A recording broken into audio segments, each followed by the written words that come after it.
Very well. Picture this. I'm sitting next to you, perhaps with a cup of tea in hand, gently walking you through the developments regarding Canada student visas in 2026. Take a moment to unwind. Let's have a conversation. If you are considering studying in Canada at this moment, 2026 presents a particularly intriguing opportunity, not frightening, merely distinct. The Canadian government has implemented changes due to the significant increase in the number of international students in recent years. At one time, Canada hosted more than 1 million international students, which began to impact housing, services, and educational institutions.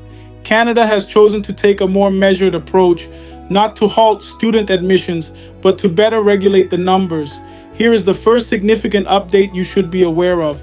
Canada has established a limit, referred to as a cap, on the number of study permits they will process. In 2026, the government intends to issue approximately 408,000 study permits nationwide. That is indeed lower than in previous years, indicating that competition has increased. Indeed, securing admission and obtaining a visa remains achievable, but it requires greater preparation than in the past. Consider it akin to a concert ticket. The concert is still on. However, there are now fewer seats available. The sooner and more robust your application is, the greater your chances of success. In 2026, there is another significant update that many students may not be aware of, and it has just come to light. If you are coming to Canada initially for a prerequisite course, such as an English program, ESL, foundation course, or pathway program prior to your main degree, your study permit will now be of a shorter duration. In the past, students were able to receive an additional year on their permit upon completing that preparation program. However, the rule has now been altered. Your study permit will be valid for the length of that prerequisite course, along with an additional 90 days. Subsequently, you will need to reapply for a new permit for the main program. This indicates that planning holds significant importance at this time. In straightforward language, Canada is conveying, join us for the program you genuinely wish to pursue, rather than merely extending your stay with minor courses. They conveyed it in a polite manner, yet that is essentially the message. Here's an intriguing update that could bring some joy to students. Students pursuing a master's or PhD at various public universities are now no longer subject to the federal study permit cap. If you're applying for a postgraduate research program, you might encounter fewer restrictions compared to other categories of students. Higher level education remains highly encouraged. If anyone is observing this and contemplating, perhaps pursuing a master's degree would be more beneficial than obtaining another diploma. Indeed, Canada may very well embrace that notion. Let's discuss a crucial aspect that many applicants tend to neglect: the provincial attestation letter. With the implementation of the new system, the majority of international students are now required to obtain a letter from the province in which they will be studying. This letter serves to confirm that the province has available space for you within the student cap. Your application may not be processed without it.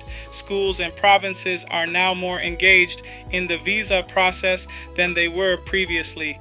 In straightforward terms, before you submit your application for a study permit, your school and province must essentially confirm, yes, we can accommodate this student. Another update to be aware of in 2026 pertains to employment and initiatives following graduation.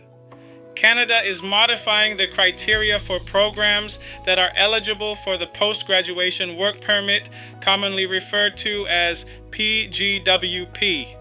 The government is placing greater emphasis on areas that are essential for Canada, such as healthcare, skilled trades, education, and specific high-demand sectors.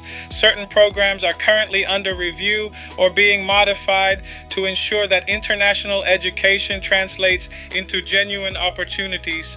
Choosing the right course is increasingly crucial at this time. Not merely a course, the ideal one. Allow me to ease your concerns. as there are individuals online suggesting that Canada has shut its doors. That is incorrect. Canada continues to embrace international students.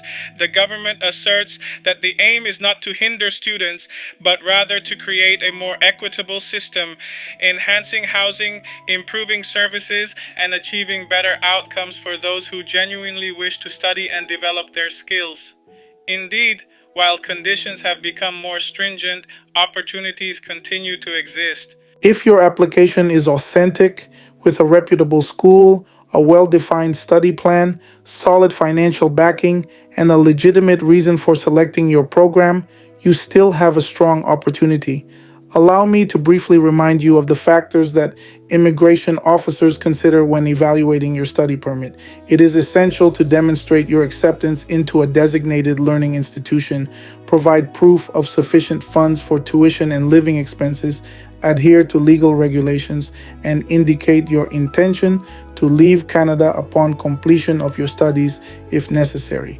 The fundamental requirements continue to hold significant importance in 2026.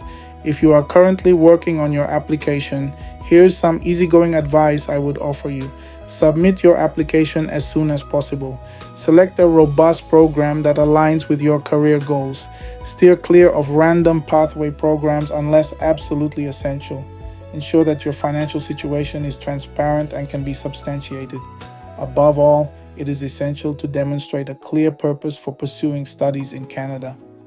Immigration officers have the ability to discern between individuals who genuinely seek education and those who merely intend to explore Canada with a backpack and a student visa. Believe me, they've encountered it all before.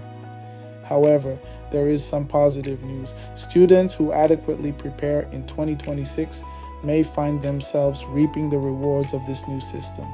What is the reason? Fewer applications allow stronger candidates to stand out more prominently.